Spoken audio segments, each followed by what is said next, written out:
Can you believe it? Stranded is a few weeks old now and we're still talking about it. Honestly, I'm not all that surprised. As I've been saying, there's a lot of stuff to unpack in those 2 episodes. At this point, I still think the most pressing question introduced in Stranded is the question of how Stevonnie managed to have that dream. There were accurate details in the dream, so we know it has to be at least a partially accurate representation of something that actually happened. I've already put forth one possibility that I think could explain where the dream came from, but that one I think was the least likely. Today I'd like to talk about the one that I find most likely. I'm calling it the Rose's memory theory, and I'm basing it on a few things, mostly from the episode itself, but also from a recent, I believe it was a podcast interview. I read a transcript of it. I didn't actually listen to whatever medium the interview was originally in, where some members of the crew talked about that scene. How what we saw was effectively an actual event filtered through Steven's ability to see visions and Stevonnie's propensity as a fusion to see things that aren't there, with a little bit of Connie's past experiences mixed in. I think it was Connie's past experiences, in fact, which were the thing which connected Stevonnie's mind to that particular memory. Steven subconsciously recognized the moon base as a diamond base, and because Connie's relationship with her mom is in some ways similar to Pink's relationship with Yellow Diamond, the combination of those two things dredged up that memory from somewhere. It was filtered through Stevonnie's odd hallucinations, and put on display via Steven's dream powers. Though this means that the dream, or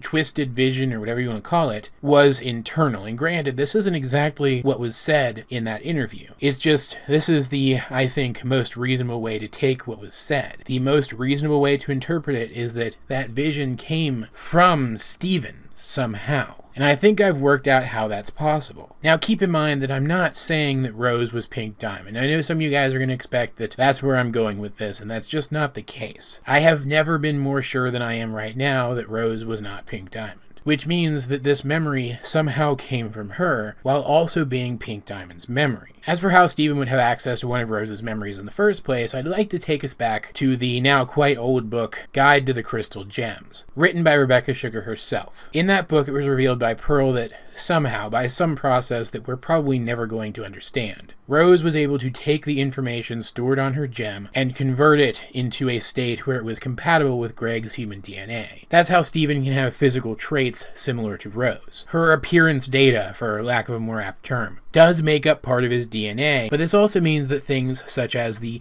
data that made up her memory also exist somewhere in Steven's DNA. The problem is, humans don't have genetic memory, and we don't really have a mechanism to read genetic memory should we somehow find ourselves with them. This is why in the past that I've speculated that Steven might be able to use Rose's room to get to those memories and effectively recreate Rose in a limited way. Something that I still think he did back in Storm in the Room. It's also possible, though, that his dream powers might be able to project some of Rose's memories into his subconscious, which is something else that I've speculated about in the past. That means that this dream, the core narrative of this dream, came from Steven's DNA. It's one of Rose's memories from Steven's DNA. And it only ended up looking so wonky. It only ended up featuring the odd Yellow Diamond and Dr. Maheshwaran hybrid that it did because Connie was present in the Stevonnie fusion and because Stevonnie sees hallucinations. Which just leaves us with the question of how Rose got that memory in the first place. It was literally from Pink Diamond's perspective, so it's very unlikely that this is something that she saw third person, either by being there or through some sort of security recording. What I think it comes down to is Steven's dream power, or I guess in this case,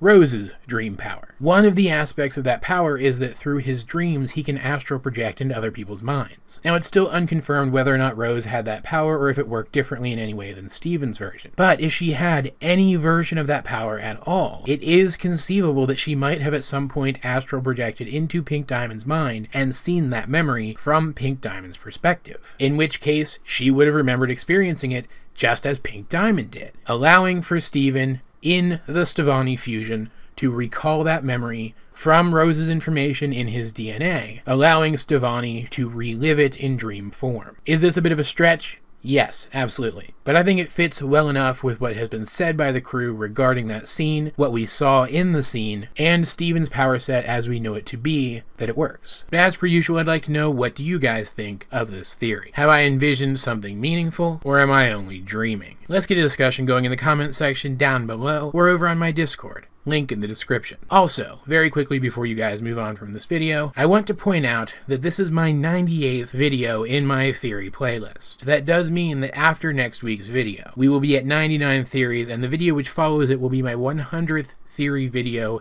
in my theory videos playlist. So what I like to do to celebrate the upcoming 100th episode is for next week, for episode 99, I want you guys to comment the theory that you'd like to see me cover the most. Summarize it a bit, give me enough to know what you're talking about, or, and this is the most important part, if you can't think of anything yourself, find another comment that you like and thumbs it up. I'll keep an eye on this comment section throughout the next few days, and whichever comment has the most upvotes that I think I can turn into a full-length video, that's the one I'll cover in episode 99. I'd do it for episode 100, but I already have something special planned for that. Either way though guys, as per usual, this has been AJ22, and I will talk to you guys later.